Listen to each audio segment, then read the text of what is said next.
Hi, this is Asteria and Mr. Wiggles. We're hosting today's discussion about chapter 9.580, all about Orjin's journey and his continual search for what it means to be a martial artist. So we last left this journey on chapter 9.37.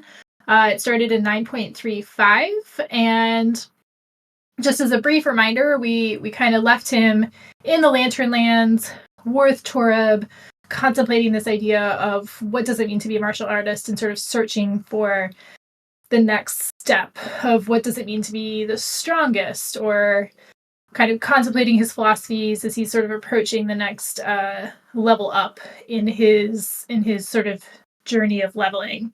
Wiggles, do you want to add on anything to that sort of summary?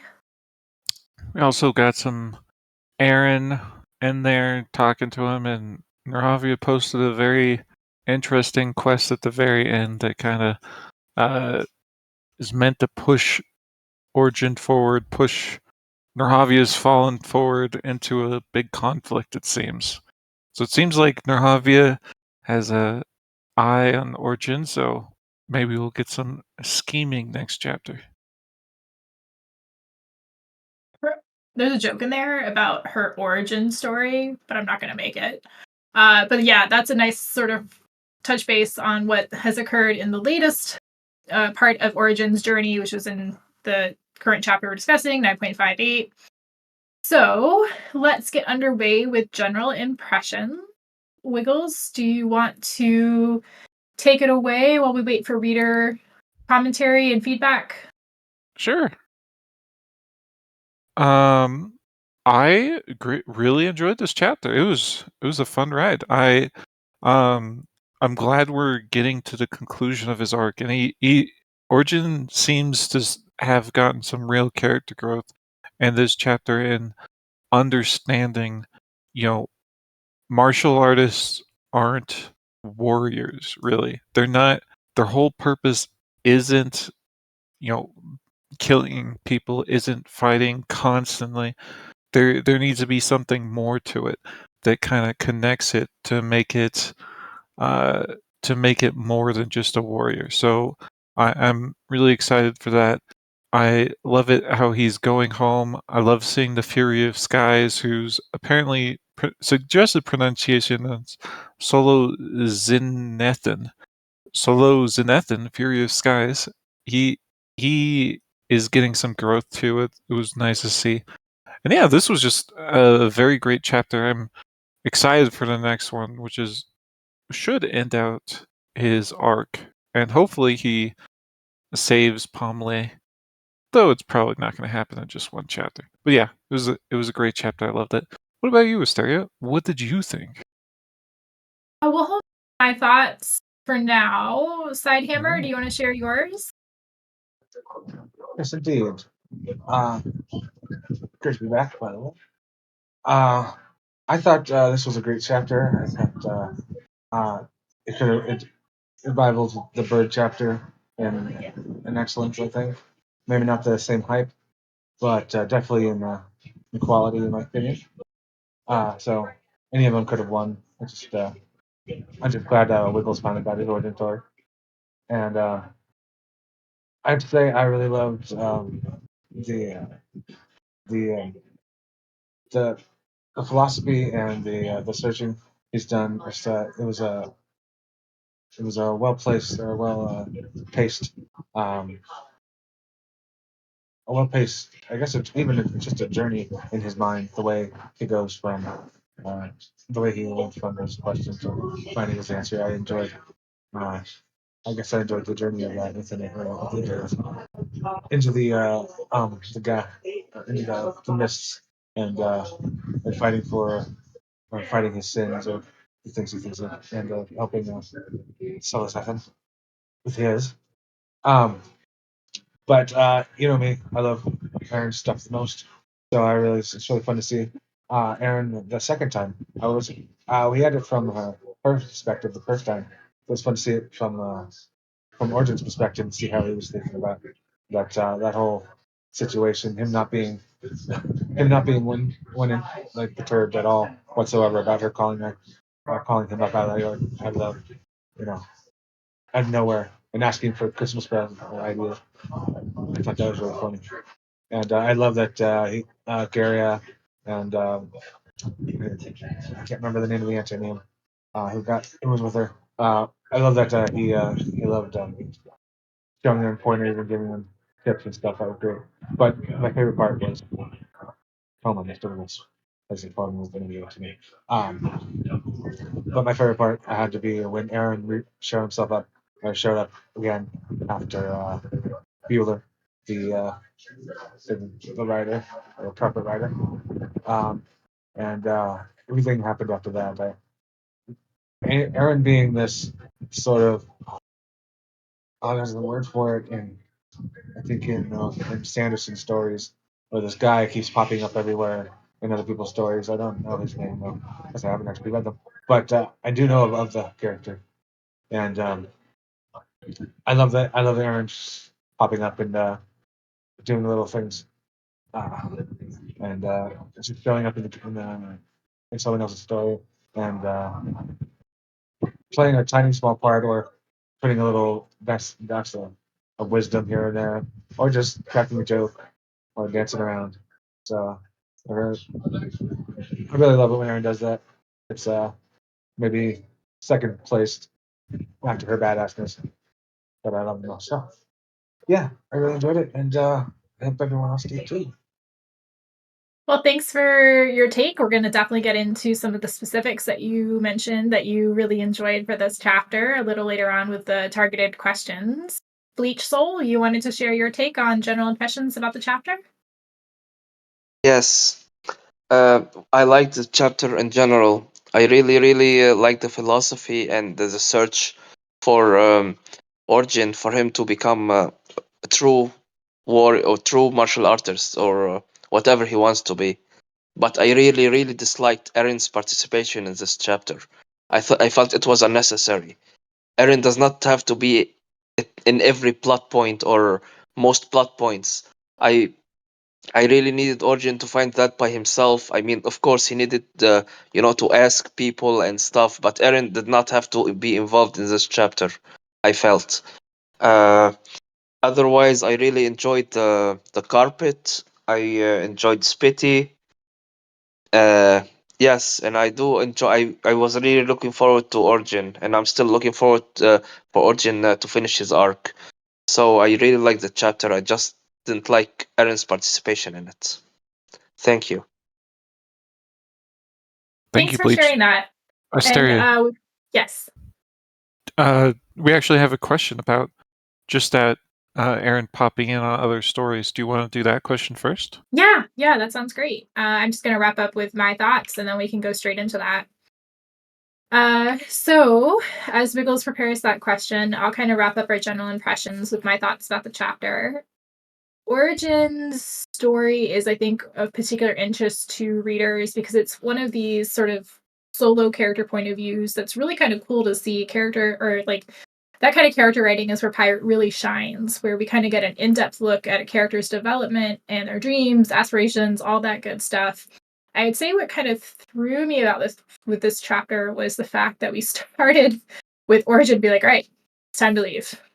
And it's kind of like, hold on, we had 3 chapters to get here. You're supposed to be going on this journey to discover your answer to your question, and now you're going to just go straight back. Like, it feels like a total waste of time. Now, Pirate, I don't know if they were kind of like precognizant of the fact that maybe readers would have this kind of like, what the hell? Because in the very next paragraph, they were like, they answered this question of like, what is Origin doing? And he kind of, so it's clarified that he's going to find his answer in Pamela, or with those that remain from Pamela. But I would just say that the starting off with I'm leaving and then doing a flashback to the rest of the chapter of the leading up to why he decided to leave, I don't think was the best way to present this chapter. It just kind of threw me, but I did like how we kind of walk through his journey of, getting to know Torab, getting to know Torab's daughter, and then getting to the point where he's headed back to meet up with the remnants of Pamela. So I thought that was all really well done. Just questioning about having most of the chapter in a flashback. Was not really a fan of it for this chapter. Yeah. Randorous, rightly.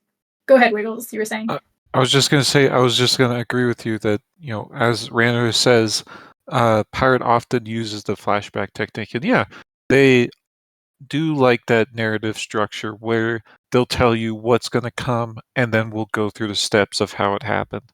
But I mean, I think that just, that is a narrative structure that people often will utilize. And I can see why in some circumstances it can throw you through a loop, especially because it kind of just tells you what's going to happen. And then we go and see how that came to pass. And that's kind of, it's a little bit odd, but I mean, I do enjoy those flashback scenes. I do like them I myself. usually like them. I just didn't like it here because it totally threw me out of like, well, what was the point of the 3 chapters of him traveling to the Lantern Lands and this whole build up? It was like, well, he should have just stayed. Okay. So I appreciate that. Like the pirate got me there. Pirate was like, they made their point. It makes sense that Orjin is traveling back, but just like to be told immediately that the last 2 chapters kind of felt like it was pointless. That's what threw me. That was my only disagreement with this chapter. Otherwise, I really enjoyed it. And I just, it's a narrative technique. I totally get it. Just didn't work for me for this chapter, but that would be my only critique. But otherwise, yeah, I really, really liked it for all the reasons that everybody kind of else said. But I think that Bleach Soul did bring up a really good point about Erin, and Mr. Wiggles, you kind of had this as our first question, which is, how do you feel about Erin popping in on other stories and interfering or otherwise involving herself? And this wasn't just Origin, right? There was the carpet writer. She was throwing herself into all sorts of people's stories. And so Bookcase, the librarian knight, says, like Erin said, the heck, I couldn't walk into someone's life a continent away, start giving them a pep talk and telling them what to do. And Sahalis says they think it would have been better if Erin provided context for meeting the ghosts. She met many higher level warriors and monks and legends who probably asked these same questions. While they think that Erin has a motive to insert herself in other stories and lives on different continents, as she is rallying the world to fight gods, is she so unique in her perspective as an innkeeper that she's better at giving advice than the Cross, for example? I would say that I understand Bleach Soul's point here. It did feel kind of like Erin was like, I totally understand why Erin popped up here. Like, this was kind of set up in the sense that Mishra and her friend were running around and bugging Origin during his journey. So it's not like Erin just popped out of nowhere. But did she need to be part of this journey?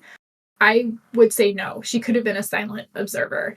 I think that might have been not even just Erin herself, but the choice to insert her in the story I could see an argument for that having weakened Origin's journey. And it would have been maybe better to leave Narhavia kind of acting as Erin did, but in a more diabolical and evil, manipulating manner. But let's hear your thoughts, Mr. Wiggles. And you don't need to at me. Just talk. I like to be polite, so you know when to expect me. You're always expected, and you're always very polite. All right, so I understand where you guys are coming from, where you, Asteria, and Bleach, so where you both are coming from, and that she pops up, and it doesn't seem necessary. However, I really, really liked her involvement here, not because it was Erin. Let me just be clear, not because Erin involved herself. I liked it because she gave Origin perspective that he didn't even think to look for at first. Like, he went to warriors. He went to Tora, the highest level warrior in the continent. He had a bunch of warriors come and meet him, and he sparred with them to try and figure out what it means to be a martial artist in this chapter. But Erin's perspective is from, completely different perspective. It's completely different, but she can tell him what being a witch is like, what being an innkeeper is like, and that can help him. That has helped him figure out what he's missing in terms of martial artists in general. So I I agree it could have been another character, but at the same time, what other character is really here that could involve themselves in an origin story that he could, learn from at this point in time? Erin is an easy one. It's a she's built into the story as being, nosy and all that. She's someone who likes to help people. So it's kind of built into the story like that, that she is a good, easy pick. And I can see why that's annoying to some people that, she has to stick her nose into a lot of stuff. But I do enjoy that aspect of the story. I think the fear is just that this might become a crutch for Pirate, where like now with the world theater skill, like Erin popping up in every single character's storyline because she has that phantom ability going on. So I can see that being a fear where this starts to become a like maybe a writing crutch for the author in terms of character development for their characters. I do agree that like the build up allowed Erin to slot in here, but I think that would be the only maybe like thought or fear with Erin being kind of inserting herself here. As for other characters who could have filled that role, I mean, Torib's daughter feels like an underutilized character here. I feel like she could have stepped in there. There was potential. Nerhavia as well could have filled that Well, slot. okay. Nerhavia, let's just be clear. I don't want anything to happen with Nerhavia and Origin, okay? Nerhavia is pure evil. Origin is good boy. Let's not mix the two. Alright? Who was Keep them wishing doom separated. on my favorite character? I'm not even wishing doom. I'm just wishing interesting character development. Jeez. Uh, Bleach Soul agrees with me. They like Nerhavia's participation in the in the chapter. Kaneas says as long as it is done in an organic way and not in every story, they're okay with it. In this case, they liked it because we had the precedent of Mishra and Nanette spying and the Christmas question. She likes to help, likes to get to know new people, and now has the experience and emotional intelligence to help and guide in a number of cases. Rainerus, what are your thoughts? Um, I think I was actually, I actually, I get like the thought of like this could be a crotch, and I 100% agree. I think it was good here because I think this is like Erin is looking at this, and then we'll hopefully be able to see how, um, how like Origin decides his choice, and that will help her make her choice, as she is also in the same position of like she's about to hit 50 and she has to make a choice. So I thought from like it ties the story and of like where Erin is and where Origin is, they're very similar places, right? And so I thought Origin being kind of like in the lead, helping Erin was kind of cool. So I liked it for that aspect. So it made sense to me from like just where in that part of the story, Erin's appearing in places, and I think we're gonna see a lot of other characters kind of step into that role, right? They're like Ryoka stepped in, and you said Toma the Great and Garia. So I think Erin's gonna keep using the theater like that. And it's gonna be a part of the stories, but I don't think she's necessarily just always gonna be, you know, going in and solving all the problems. It could be other characters taking on the same role.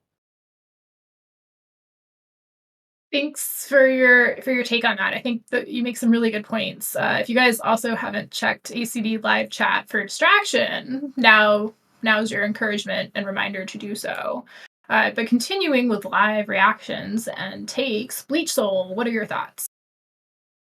Uh, my problem with Erin's popping up in Origin story right now is that the fact that I didn't mind when she popped up before and talked to Sally about the Garden of Sanctuary with the warrior there, and they got all the information from her. So I thought maybe like Torab's daughter would have been a more contributor, or actually when he fought himself uh, in the the what the yeah, I don't know what the fog, yeah, when he fought himself, I thought it will be like more of a learning moment, like in every martial arts film where you know you know your weakness and you understand yourself better and stuff. I thought it could be like a catalyst for better character development than just Eren popping out and just telling him, hey, look, I lived like this and I do this and do that. I think it's just, I'm not sure. I just didn't like it. And yeah, that's it.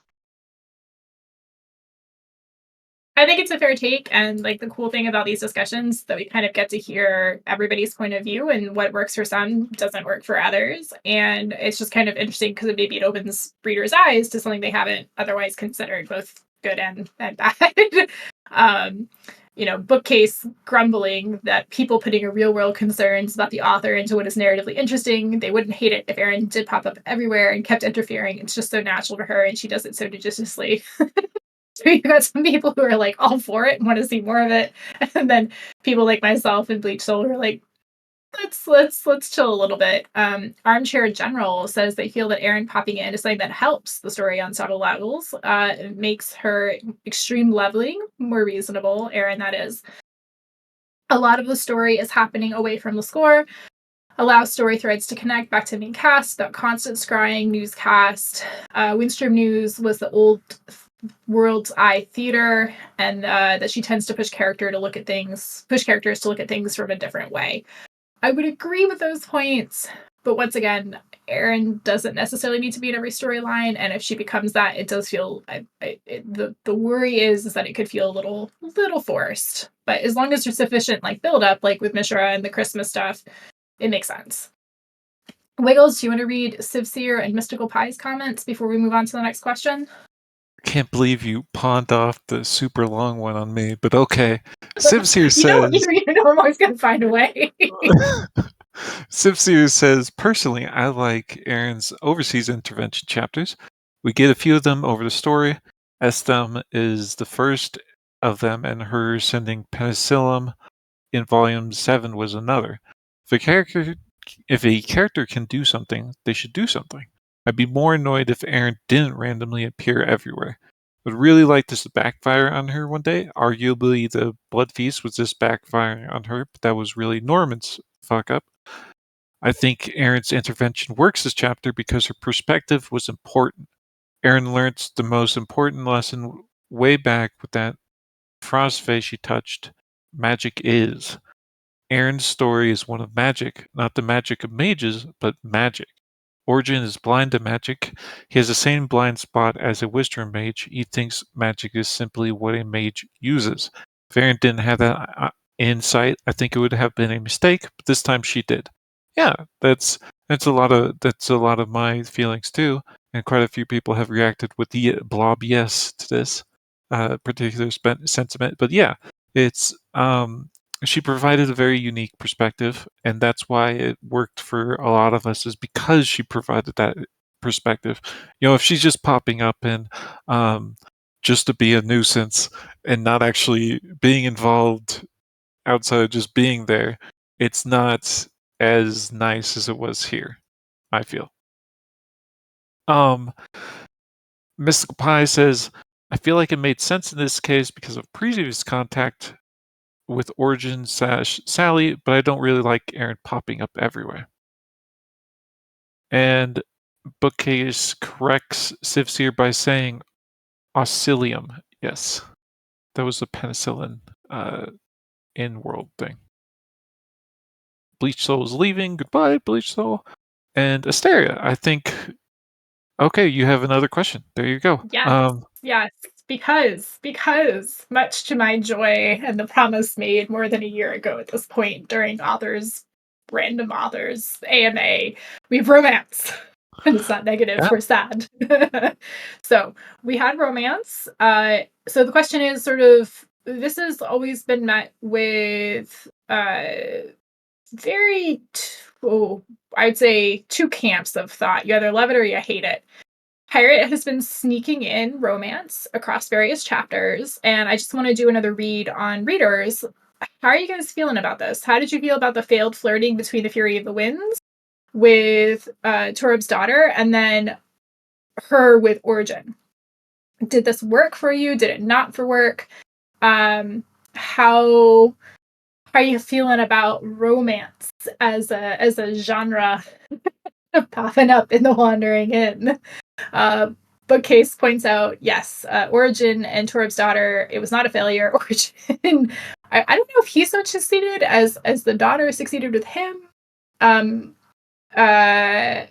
Time Guai says that the character needs Itkissa. It was inevitable. Thank you for the name. I've been struggling with that. Bookcase Librarian Knight says they can't wait for Orjin to meet her again when she's off adventuring with her new badass relic weapon. Mr. Wiggles, our storied romance lover and encourager of all things shipping. What are your thoughts? I was just about to say, I am ambivalent about romance in general and most stories. I don't care about it too much. I actively dislike it in stories where it's done poorly. And in here in this chapter, I think it was done pretty well. It was a proper side plot, basically. It wasn't the main focus, and it shouldn't have been the main focus since that's not what Origin is here for. It's not what Origin was looking for, but it was a good side plot for just showing us the Origin, he can find someone like this, and and it also led into some interesting side notes for it Kissa too. There's like this whole undercurrent happening right now with in Torib's household with Idkissa and Torib, where we over this romance we kind of got to look at how different Idkissa is from what you'd expect from a normal caretaker. How she's apparently incredibly strong. How she is treated by Torib differently than all of his other sons or all of his other sons and daughters. So we're getting this little side mystery just from this romance plot. So yeah, I liked how that was done, and just random tangent theory here. Idkiss is going to kill Torib, and we're going to hear about it next chapter. All right, and then she shall be taking over. She will have his big club axe thing. I forget what exactly it is. It's some kind of axe club. I like I just had to slot in the character death. Like romance, but yes, we need to kill this random character. Listen, okay, I don't love and death, they go together. I don't care too much about the romance, but the death, that's good. That's pretty cool. Yeah. Okay, well on that note, I know what next question we're getting to, unless you have another one you want to get to before that. But I would agree the romance was done really well this chapter. It slotted in nicely. It was very natural. Love to see the mistletoe come up again. That was super cute. Bookcase really, really wants to know what skill Ikissa is inheriting from her dad, or what she inherited from her dad, something to do with strength. Man, that whole detail was Spitty, like staring as she like leaves trails or lines in Orjin's skin was like, yeah, she's got some strength about her. Rayner says Orjin and Ikissa seemed to vibe and had good chemistry, so it was fine. Mystical Pie said they thought it was done pretty well this time. They felt both Orjin and Fury of the Winds were pretty believable. Fury of the Winds was a weird, misogynic creep, and Orjin was not exactly clueless, but deliberately avoiding the obvious conclusion. The romance was kind of short-lived and bittersweet, but not really a failure. They felt like it was built on mutual respect and admiration, and that they were mature enough that to know that now wasn't the time. And they've got a lot of people agreeing with them. Well, a lot. I mean one. But Bookcase is in solid agreement with you, Wiggle, saying yes. Kissa murders Torib and takes his class and title. Man, what a way to inherit a title. Murder your father. Lovely. You would think Patricide would get a red class somehow, given the randomness other ways that red classes have shown up. Like, what makes a red class, like a murderer red class? You get it if people are killing other people all the time. Anyway, side discussion. Sidehammer says they have no problem with romance being in the story. People have needs. It happens. It doesn't need to take over the story, but they appreciate a nice, natural love story. Bookcase Librarian Knight says, nah, not a red class for an honest duel if she murdered him in his sleep, maybe. Oh, I don't Yes, think Wiggles? I don't think it's gonna be like her just going up to him and killing him randomly. Looking him in the Okay, I don't think crushing it's his skull. that. I think she's gonna actually challenge him. Like she's gonna challenge him to, his last fight. And he's said that he will never be defeated unless he's dead. And that's what's gonna happen here is Itkissa challenges him one last time as kind of a send off or whatever, or is kind of like, okay, I've spent enough time here, I wanna leave. And so she's just like, okay, I want that axe. Give me that club axe right now. You go into the grave. And yeah. Maybe not exactly like that. But yeah, Wow, just so sweet. I know. Did you did you have another question that you wanted to chat about? Um I'm looking through the list right now.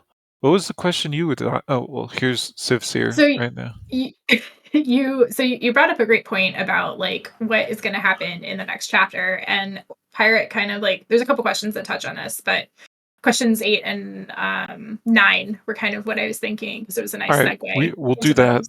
We'll do that once I read out Sivsir's comment.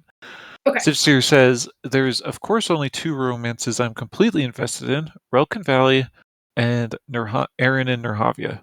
Okay, this is just me speaking again, Mr. Wiggles. Gross. Gross. Those are adorable. Oh, the first Erin one, and not the second Nerhavia one. I said the first is one. The gross. first one, not the second one. Not the second one. Okay. Now, back to what Sivsir says. Sivsir says, a good romance should have two things: things in common and things that conflict. Itkissa had everything handed to her, arguably her strength via skill, wealth, the safety that comes having a level 60 plus named for her dad. Orjin is on the other end of the spectrum. He's had to earn everything he has. What they have in common is their mutual respect for each other. Despite this, they have the opposite upbringing, and neither looks down on each other for that. I like that. And that's a good summary of it, Sips here, except the gross liking of Erin and Rahavia. But yeah, that's a good summary of it. I just to conclude this question, I just couldn't get over the scene where Kissa is like letting the shawl fall to the ground, undoing her hair and just shaking it out, and I'm just like, it's just such a classic like I'm free of my burden soon for a woman with long hair, and it's I can't believe Pirate wrote out that such a cliche scene with a woman changing her like not class, but like what being bound up in household duties, and now she's going to get out and kick some ass and kill people. Apparently, maybe her father to start with. But anyway, yeah, the romance was great. Erin and Nahavia, I wouldn't say that's a romance so much as like an Wiggles. How would you define that relationship? Like hero, anti-hero, like Uh, that antagonist, sexual harasser and sexually harassed. assaulter. Yeah, yeah. Yes, exactly. Okay. All right. Let's get on to the next questions before we totally get off topic. Randor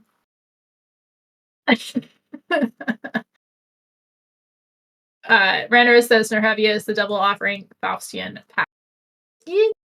I don't know if Bellavere has her beat there. Nerhavia is kind of on her own level. Sivsir, I'm not even reading out that comment. That just no. All right. So there are two questions that kind of deal with the same topic. I'll put them both up though, because they're slightly different takes on one's more. Anyway, so the first question deals with Orjin is searching for something, the purpose of martial artists, perhaps. He thinks it can be related to understanding the world, and Erin asks him, where is the magic and wonder? What is the answer? So it's slightly more specific. The sort of bigger question is, in the author notes at the end of the chapter, Pirate said that they had an ending planned. And they're wondering if they've included enough foreshadowing to sort of maybe like once we see the ending, we'd be like, oh, we should have totally seen that coming. So on that note, how do you think Orjin's journey will end? And part of that is like, is he going to find the whole martial artist answer thing? Does it deal with what Erin's asked him? I will share my very, very unpopular opinion from the general Discord chat earlier, which is why I'm laughing, Wiggles, when you said that Ikissa is going to kill her dad, because in terms of character deaths, I think Orjin is going to perhaps fail his journey, and I think he's going to be killed. I think this is going to be an opportunity for Erin to see that not everybody completes their journey, and she's going to take something from this, learn it, and it's what's going to help her get to the next level. I don't think Orjin's making it out of this journey. I think that is enough foreshadowing of some death flags for him.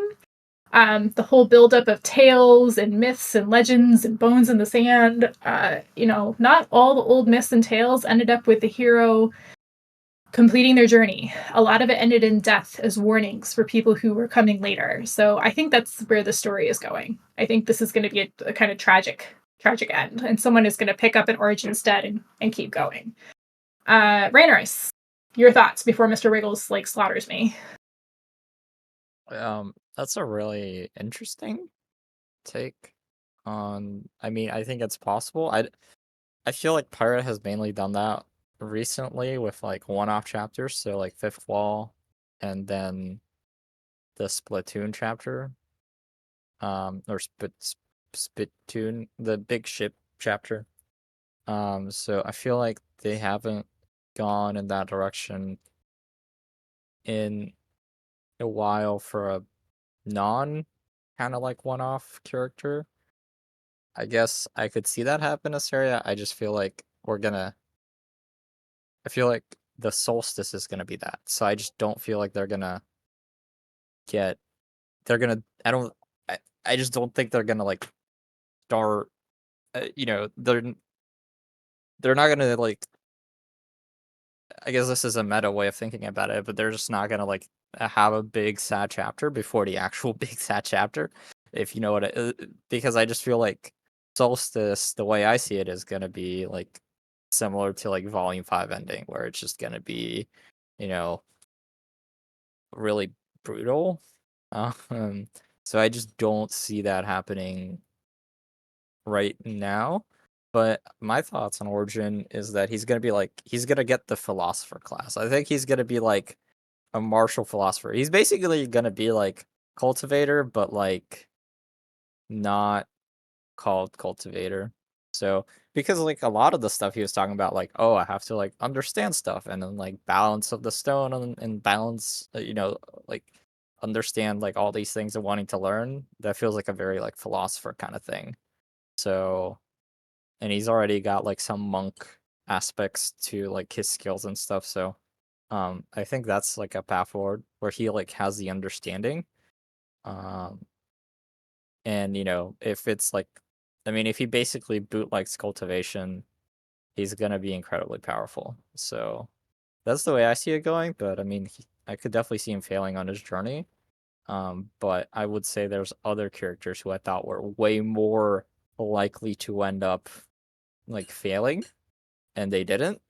I'll throw back to start of Volume 7 with Ferelt, and he goes in one-on-one versus Floss, and he comes out of that somehow. So I would not count, and that was like a way more like the cards are stacked against you, very literally, like you impossible odds, and he made it out. So I think Origin makes it out. I don't know that we're gonna get the sad chapter before the winter solstice.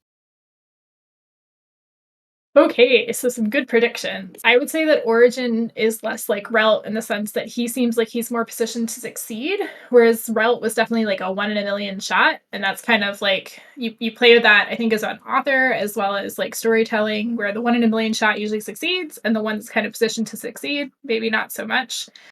But we'll see. Bookcase says that Origin realized what he was looking for was not how to make the greatest warrior, the true strongest. Erin's questions to him gave him the perspective he was lacking.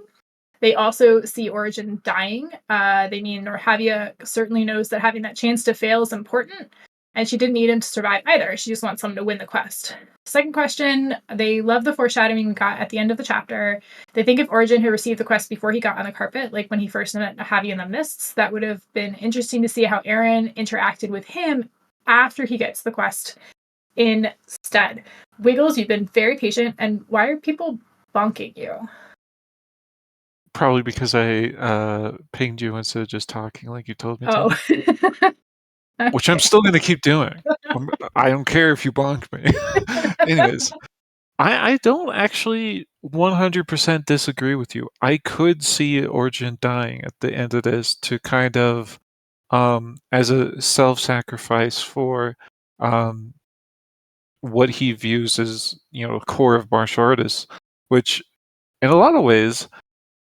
Okay, let's look at what made Orjin the happiest this entire chapter. When was the moment he smiled for like half a day? It was after Erin came to him with with Toma and with Garia, and he taught them how to do martial arts, right? He saw that martial arts were um, they had a grassroots movement. I guess I would term it in Israel, and there's random martial artists coming up in Israel, and he was like, "Wow, that's really something." He was very happy to teach them. So I think whatever else the magic is, whatever else the wonder is in martial arts, part of it has to do with other people, and that kind of leads into my theory that um, I'm trying to think of something that is kind of out there because the Pirate Habit has said that it's kind of out there and they don't know if it's gonna work well and if they've got enough foreshadowing. And so it's like I'm trying to think of what exactly that could be off of those hints because um, you know, if we just look at this, what's kind of out there? And I kind of expect Origin to uh, make a really big hero moment, some hero moment where he's protecting Pomblay by himself through martial arts. Like he's moving the world basically. He's using martial arts to move the world basically and protect Pomblay at the end. I'm not sure exactly how that's going to play out, but that's kind of where I am right now and what is the end of the journey. Protecting those you care about and, you know, being able to through martial arts in some way. That's kind of a bare bones look at it though. So we'll see how Pirate Abba but we'll see how Pirate Abba gets to that or gets to whatever conclusion they have planned. I agree with you. Like I don't know if they mean by foreshadowing with just Origin reaching his realization, or if they also mean foreshadowing with like how it's going to go down between Origin and Nerhavia's Fallen. Because like I think the foreshadowing is there where like Origin even says like he wants people to become like the strongest. What is the strongest? What does that mean? Like to be able to succeed through martial arts. How do you do that? And he talks about it not being him, right? He's been insistent, it's not me, it's not me, it's not me, it's somebody else, and they want to see that person. So I could totally envision a scene where we have Origin, like you said, with a hero moment, and he has like the realization, but he facilitates someone else like completing his journey. And so he's a part of their rise, but he doesn't make it.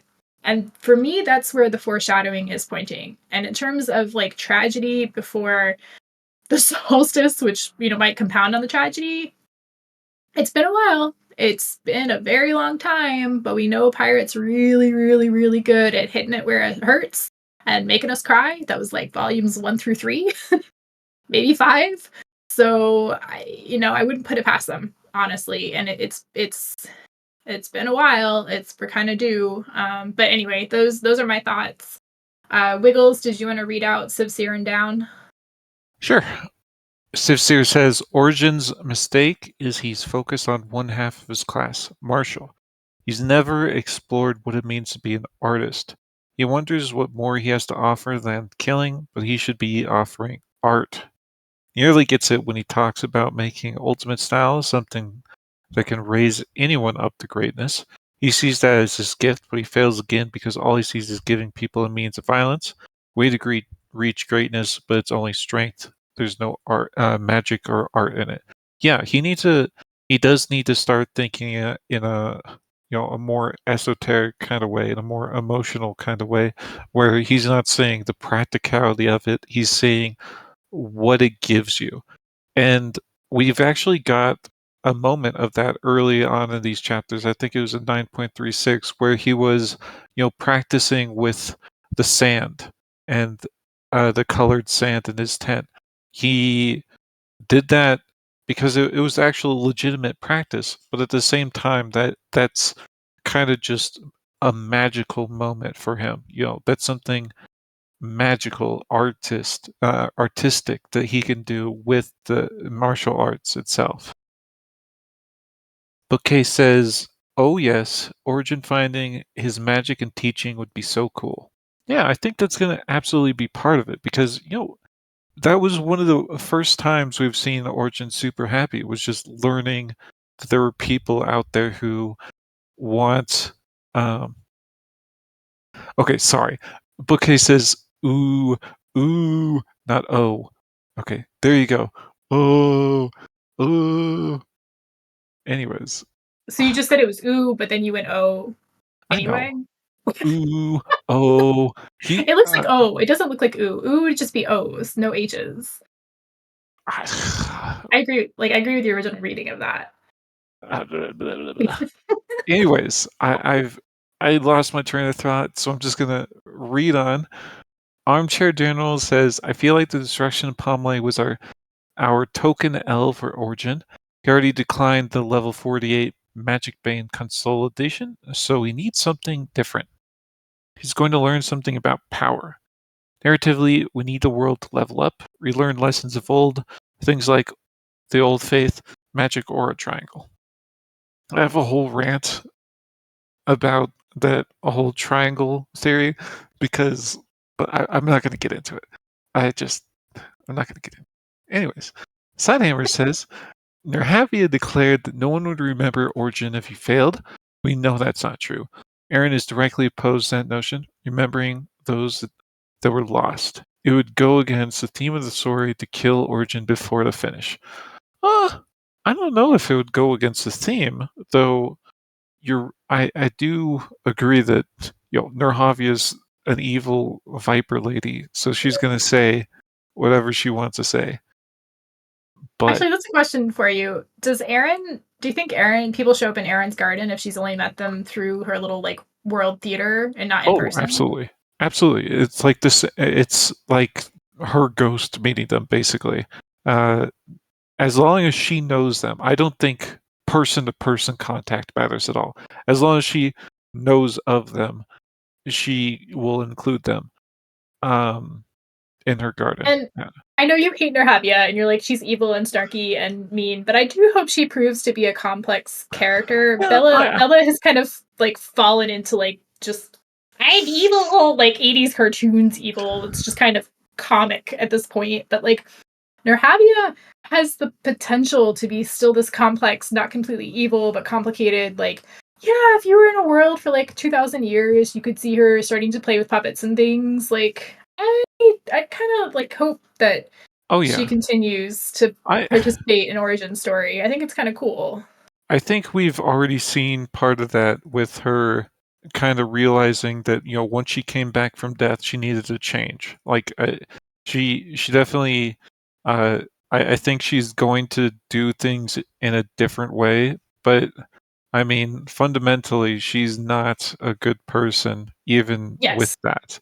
Yes. So it's just I hope she changes in good ways. I hope she doesn't fall back into tyrant Nerhavia. But I kind of hope she does because she seems to really get into her own when she is pirate Narhavia. It's kind of cool. I like it.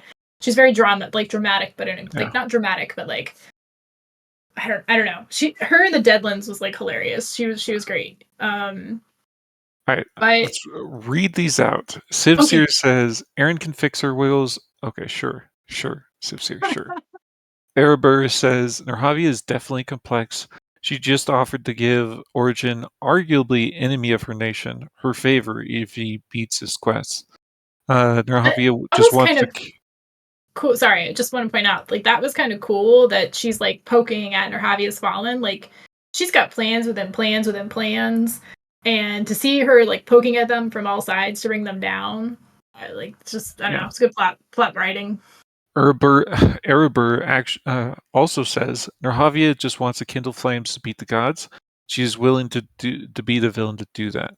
Yeah, I don't know how much she considers Nerhavia her nation still. I don't know if she Well, she claimed it. cares. She's like, "This is my Yeah, territory," and she's been meddling with but them every chance she okay. gets. So I just don't know if she cares if like they all die. Like if they all died right now to someone, and that someone didn't take over her land, I'm not sure if she would care too much. No, You know? she wants to torture them.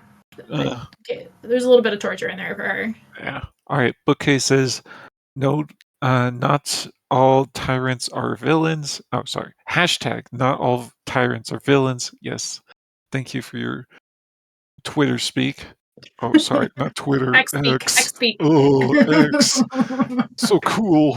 It has an X. Speaking of X's, it is totally not what you said earlier. It is Zola Zenith. Like Solo Zenithin. Hey, someone posted that suggested pronunciation in the document. I was just going with it. Who? I wonder who it could have been. I didn't. It wasn't me. I assure you, I did not It's either post that in you there. or Kel. It was probably Kel. It was probably Kel. She doesn't like it when we make up random things. Oh no, it was Sidehammer. Okay. See, it wasn't me. Anyways, Ranner says from all sorts of people. Ranner says Bella is 80s cartoons evil, except she is an unkillable monster who's very hard to stop. That's true. That really is true. Bookcase says, well, we saw her talk about it now. Norhavia Fallen is just a tiny fragment of her land. She can raise up other parts of it if needed. Sidehammer, I did like your suggestion. I was trying to find any other possible way to pronounce it, but you're right. Like, you're right. even my like made up one is pretty much what you wrote. So no, it was good. I was just trying to poke fun at Wiggles, who I thought had written it with his pissies character pronunciation. I maintain that's a very valid way of saying that word, as long Piskies would it it was not piskies, it was pissies. Okay? Pisces. Yeah, I know it's that now. I do.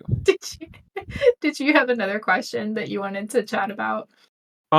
This should probably be our last question. I'm just looking through them and I'm trying to figure out, like, we have 2 questions maybe that would fit as like a last one, like number 4 or number 10. Do you have a preference?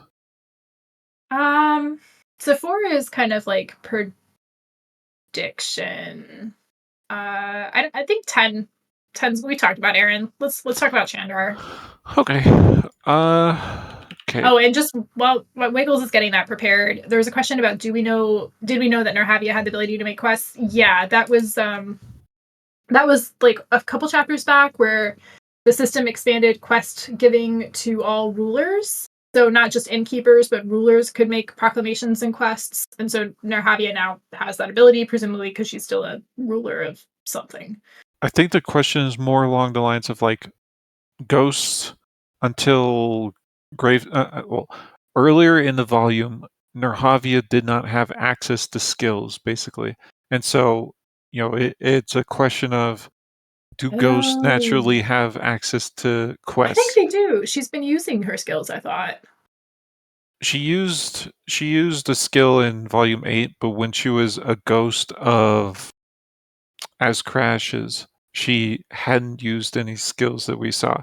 But in slight spoilers, these are slight spoilers for Ghost Song 2, so if you don't want to hear these slight spoilers, mute yourself.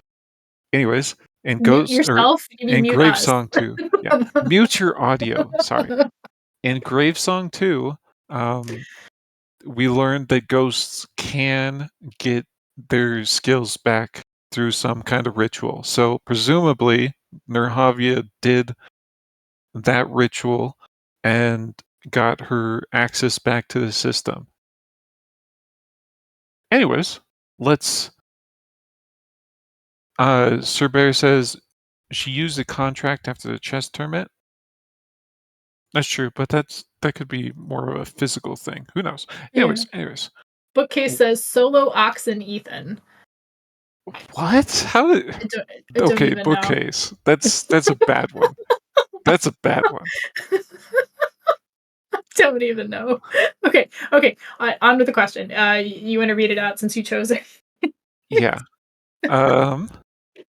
You have no greatness to your name, no history behind you, but that is always how legends of Chandrar arose.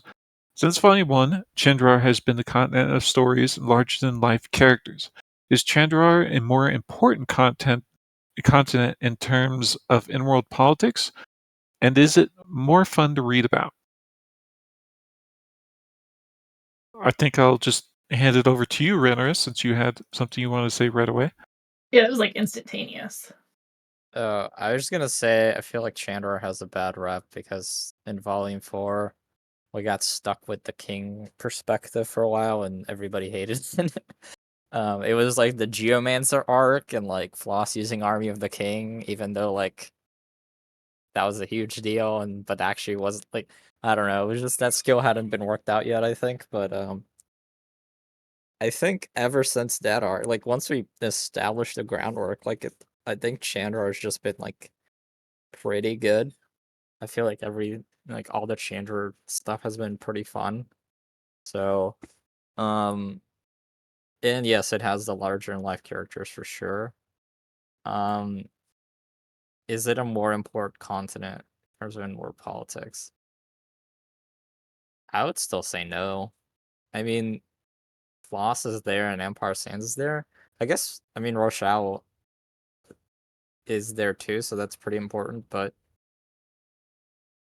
I don't know. I mean, I feel like the perception of the people in the world is that Chandra is just kind of like forgotten.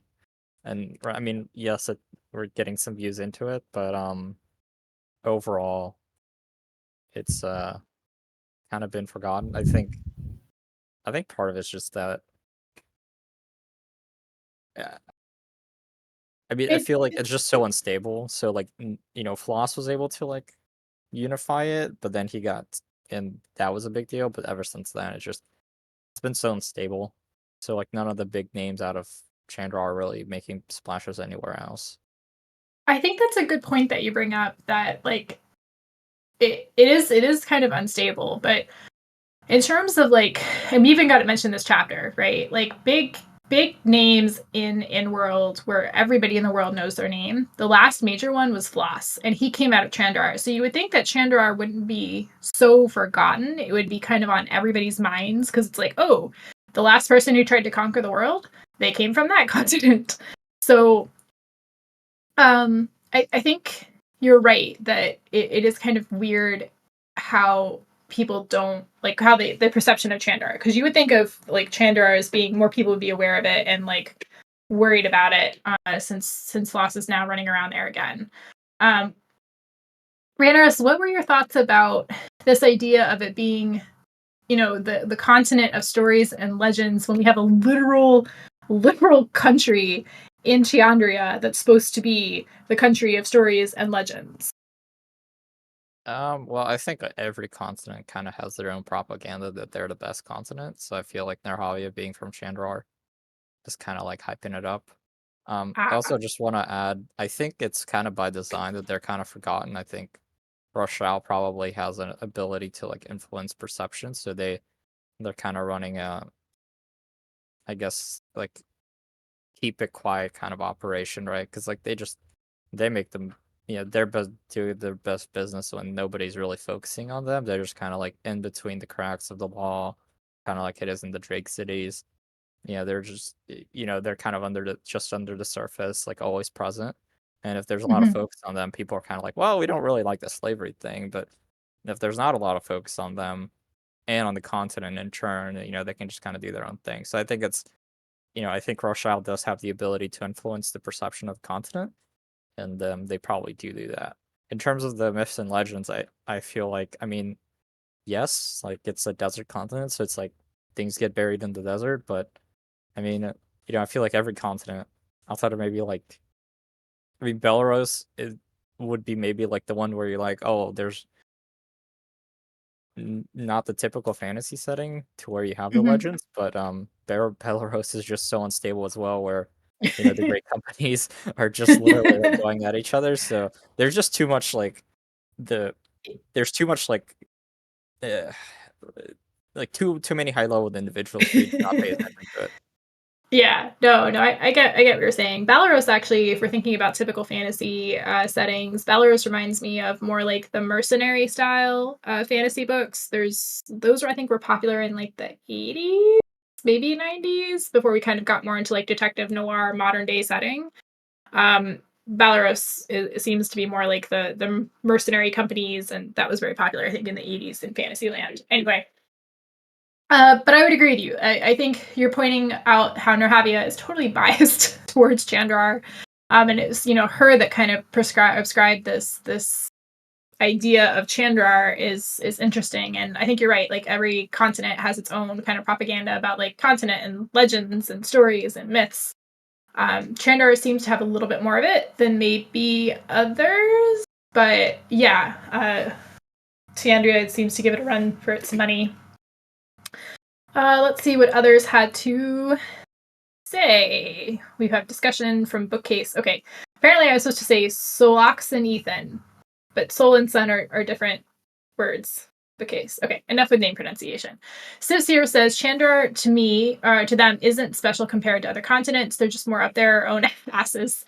The other continents, except they've waned, Chandrar clings to their past glories because they reminded the world of it recently with Floss. Also, they live in the desert and don't have much going for them aside from like sand.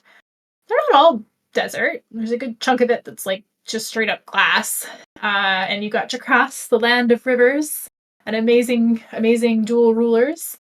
Erebir says pirates written heavily important politics for all of the continents. They think if we had a most important, it would be here because they summon the Earthers, and all of the other continents' politics are equal.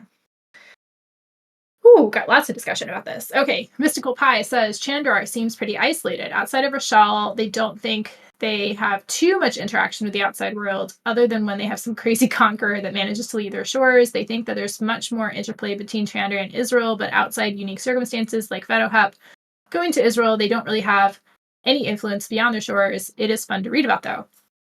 Actually, Ranaris, you brought up a really cool point about how Chandrar seems to be kind of forgotten almost by design. And, ascribing that to Rashal, I thought was really, really cool. I don't know if Pirate's going to go with that, but of all the countries who have, like, mind-altering abilities, other than the, what are the worms called, Wiggles? Cephalids. Other than the cephalids, like, out of all the countries... Selfids. Yes, that's what cephalids. The way you sell it sounded just says, like, selfies. Okay, anyway. But yes, the fact that Rashal kind of would keep Chandrar from like everybody's mind so that they can like do their stuff without people kind of getting on them, I think that's super, super cool. And I don't know if Pirate's going to use that, but they totally should because that's awesome. Bookcase says it's got Floss and Fedohap. Chandrar, that is. Chandrar has got Floss and Fedohap, so it's always important on a global scale for the story. They really like reading about it, but they think on a political scale for innworld, the world is no longer sure that everyone should team up against Floss, which is interesting for the future of the conflict there. Erebir says, Norhavia's Fallen sounds like it's bigger than Aladamus. They really should be meddling in other continents, but they have too much internal strife. Oshi Snarker says, Empire of Sands. Oshi, would you like to elaborate on that one kingdom title? They're not in the chat, but I'm pretty sure they're talking about. They're either referring to Empire Sands as being bigger than Alien Damas, or they're referring to Empire Sands being kind of a check on Norhavia's Fallen, because they're another large expansionist nation in the same continent. Yeah, Empire of Sands, super weird. That was like one of the first kingdoms mentioned on Chandrar, and we've heard like nothing from them. Yeah, it's been very quiet. What the heck? Did Pirate just forget about them, or they weren't important anymore? They definitely did not forget about them, but I think they're more of a focus of a later Floss storyline. So as long as we're not getting too much Floss, we're not going to hear too much about the Empire Sands. Yeah. I would say someone, I think it was Ranaris, was saying how Chandrar is just like not super popular read because it started with Floss, who I'm not sure who the readers despise more, Floss or the blind Earther Emperor. Lakin, uh, in terms of like character point of view to read from. But Wiggles, correct me if I'm wrong. Chandrar got super popular when the Horns basically are like I was super in love with Chandrar when Relt became kind of Oh, a big thing yeah, there. But I think with the that was when Horns, no, when Fiddlehep was introduced in V6 and later in V7 with Rails, yeah, Chandrar was more popular then, right it, about it then. got it got more popular, but I think it started winning polls once the Horns got Oh yeah, there. Like that's when it got really popular. horns just win polls. Yes, that's You mean just true. horny? No, I mean the horns. Bad hysteria. I'm gonna start reading the rest of these. Okay. Morchen says nobody was kind of confused about Pisces fighting Rochelle. Did he use the wow? That's a world eye theater somehow. How did he pull that stunt? Was that just rumor? Okay, so we don't we don't know what exactly happened there, but I'm almost certain it's not really Pisces. But we'll see sometime next chapter probably. We'll get that question answered. Mystical Pie says that's just the skeleton lord he left behind. Could be, could be. And Bookcase says, I think they have someone dressed in Pisces styles robes running around fighting alongside Ivory and Barebones. That's a good point. They could be using Pisces as just kind of an icon, basically. Ranarez says, Rehere has mind control stuff with a king's truth and a large propaganda arm. Yes, they're nasty with their propaganda. And Ereburger says, I think Oshi is saying Empire of Sands is doing meddling. They stole knowledge from the BK. That's true. They do meddle. And At least Bookcase, clarify that BK is the Blighted King. oh, Blighted Kingdom. for all of those who are like, Right. what you were just getting on me Listen, about nicknames earlier. listen, okay. Seriously, BK meaning Blighted Kingdom? like that's Okay. the automatic association you're going to make with BK. Yeah. I am sure everyone listening to this right now is thinking of Burger King instead of the Blighted Kingdom. You know, Jesus, Daria. Jeez. Could have been Bear Knight. It could have been the Bear Knight Ugh. that was referred to in this chapter. Okay. I'm moving on. Bookcase says, replies to Erebor by saying, and got/bought guns from Moshal most recently. Erebor says, and Empire of Sands or the slavers are most likely culprits for having internally tanked the Assassins organization of Northern Israel. And Ranarich replies to Morchen by saying it's Berrig cosplaying after losing weight. Okay then. Sivsir says, well, I am now. Good thing I just bought breakfast. Okay. Brought or bought? Bought. It's definitely bought. It says brought though. I know it says brought. It's definitely meaning bought though. There's brought breakfast does not make sense. Anyways. Drunk people bookcase. Drunk people buy breakfast from Burger King. Oh, there was okay. So let's go ahead and address this because there was a discussion question brought up. There was some confusion about the Pisces reference and how they're becoming this like knight against Rochelle, with the whole carpet rider guy being like the epic people and they know the Pisces knight do. But do you want to resolve that confusion, Wiggles? The Bane of Rochelle, what was going on there? Well, I don't know. Like I genuinely don't know whether or not who was doing it. Like that's a mystery. Well, so the way I read it was tales from when Pisces was still on Chandrar and going around killing slaves. Not that he's Okay, still it could there. be. It could be that. Like I also obviously I don't think Pisces is still in Chandrar. Okay, I don't think that. But it could be. It could be new tales. It could be new stories formed from the And someone's just band with acting. Myrrh. Yeah, it could be like someone brought up. It could be the Skeleton Lord, like dressing up Mhm. as Pisces. But again, there's the Skeleton Lord mentioned in the exact same passage, so it could be someone else with Berg and the rest and Myrrh that's like dressing Mhm. up as Pisces just to act as an icon for slaves. You know, one of those important things is to like have someone to look up to when you're trying to foment a rebellion. You know, you want icons, and Pisces could be that if he was still in Chandra, and since he's not, you could make someone else be that icon just by acting like him. That's true. So, Randorus agrees the use says stories do tend to get exaggerated in Chandrar. Yvonne is said to have killed thousands of guards, and that didn't occur. Ibarus said someone on Chandra could have gotten a friend of undead type skill for befriending and controlling Pisces skeleton while Pisces is away. Is that even possible? Can you control other necromancers undead if you're a necromancer? Can you take control of undead I like that? I don't know. Like Erebor says, providing orders to, not controlling. You can Oh, certainly do that. that's true. Bookcase says also Pisces is prepping to cast his ritual again during the double full moon to power up Ivory. Okay, and Ibra is correcting me, providing orders to, not controlling. They're taking inspiration from Grave Wrong's Race Wrong spoilers. Okay, fair enough.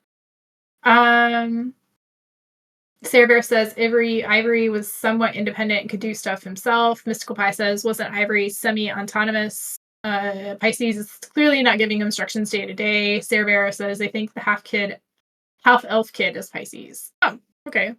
But it's a little short though. And Bookcase says that would be cute and terrifying. Wiggles, thoughts? I don't have anything else to say. I think that I about would covers say it. the only thing that we didn't really cover would be the whole character introduction with so we got some more lore drop. I don't think we need to maybe spend too much discussing this. But was it Bernie? But Bernie, the carpet writer, like this whole backdrop into carpet writers and how dangerous it is, and this carpet that was made by this guy who somehow magicked himself into a Jijin that was then taken to Rochelle and made into a slave. Buler. Like, what do you think that lore is going to come up again? Like, what did people think about like this whole new character we got introduced to? I don't think it will be. I don't think it will be sticking around too much. Sorry, it. I don't think he will be sticking around much. It was like the carpet. The carpet seems Yeah, just to be there for writers or no writers. I think this was just a good moment. Like it was just a good way to show how other people see Origin as Origin comes back to Pomlay, you know? And I don't expect Bueller to be a major character, I should say. He could come back as just someone we know in Chandrar one day, but I don't expect him to be a new viewpoint or anything like that. I kind of feel like he's going to come up again when Rochelle takes center stage as a volume plot. Like, I Pirate's pretty good about not wasting characters. Like, they may, lay around for a while before they come back, but Pirate's pretty good about not wasting characters. I feel like Bueller will be back, and that hint about the Djinn that was human to Djinn that was captured. We've seen a reference now a couple times to humans changing into other species. I think Nerhavia is an example. She was a human that changed herself into a Stitch person. Now a human into a Jijin. I'm wondering if that's going to come up again somewhere down the line. It's an interesting plot point that I think kind of fell through the cracks. Ranaris, you had some thoughts? Well, I feel like everybody's just ignoring the main theme of the story, which is the solstice effect. So, this kid's gonna come back in like 5 volumes, and he's gonna be like super important to the plot. And we're all gonna be like, "Oh my god, remember when this kid got introduced in that origin chapter, like volume 9?" And we're gonna be in volume 14, just kind of being like, "That's crazy," because that's just what Pirate Alba does. I mean, we probably won't see him for a while. He'll be kind of like a Falls type character where like they didn't see Falls for a long time. I think Falls is gonna probably have a moment sometime in the near future, because I feel like he's been, and on enough things to where he's going to be getting the levels. So, I would say Ishkar was that kind of character. I mean, he was more in the story, but like he just got dropped in Volume 4, and he's been very big. So that's my thought. I think it's a good point. At the very least, I like how he showed more of the interaction between Erin and Ryoka. I don't think we get that enough. And I really, really, really liked Erin and Ryoka's like interplay here and them playing off each other and their different like takes on how they interact with other characters. I thought that was like a really nice little side piece in the chapter.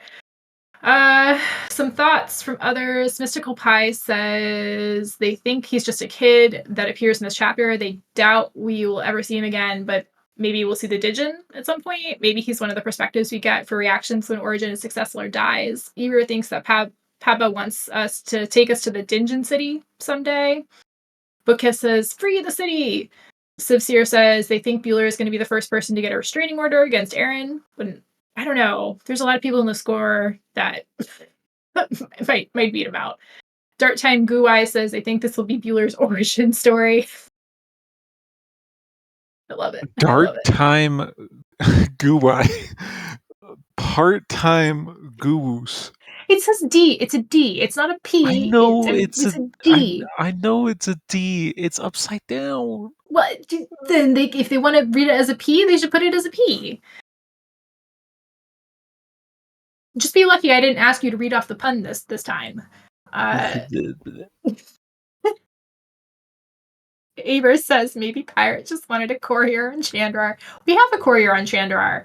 The person who's running around saying "Don't kill me" to Floss and all the other kingdoms. Bookcase says he's not courier speed though. Sidehammer says they like the kid. Aber says he's faster than Orjin, and Orjin runs as fast as the courier. I mean, he's on a carpet. Like carpets, yeah. Bookcase says solstice effect. TM. Eber says ain't nobody care about Aaron solstice.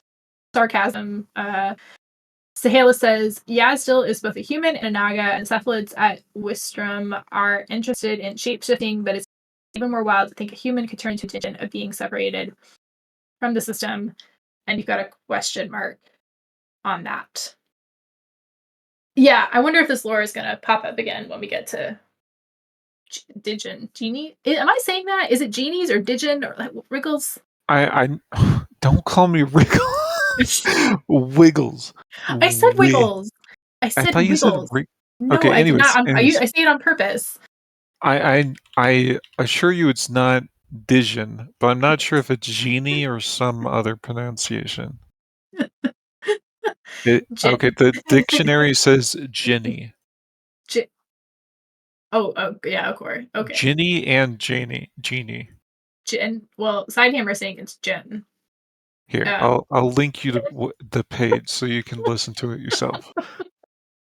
It's either Ginny or Genie, according to the dictionary. So seriousness, they always thought that Yazdil's human form was a slave who'd been mind broken so much that he's actually just a puppet at this point. Whew, I'm telling you, it's not the Newlands, but Rochelle that's going to be the focus point of the next volume. Mr. Pie says Jin and Genie are different creatures, right? Yes, in story. In reality, they're kind of the same word. Anyways, in story, Jin are the half-mortal cousins of Ginny, who are like half the Ginny, or Ginny and half Jin. I thought they were their kids. Yeah, basically. They're kids, cousins. You get the incest. Point. It's just incest. Incest all the way down. Okay, we should wrap up because we're getting silly. Okay, so very interesting chapter, lots of lore tidbits. We had a great time getting to see Orjin's next step and predicting his downfall in the next couple chapters. So tune in again, guys. It looks like the next chapter 2 of The Wandering Inn is going to be wrapping up Orjin's story, and we're here for every minute of it. So Wiggles, any final thoughts? It was a good chapter. I liked it. How would you rate it? What would be your rating? 9 out of 10. 9 out of 10. Really? Maybe It's low for you. 8.5. Let's That's okay. very low for you. All right. Okay. So on on that note, see you guys next time. Thanks.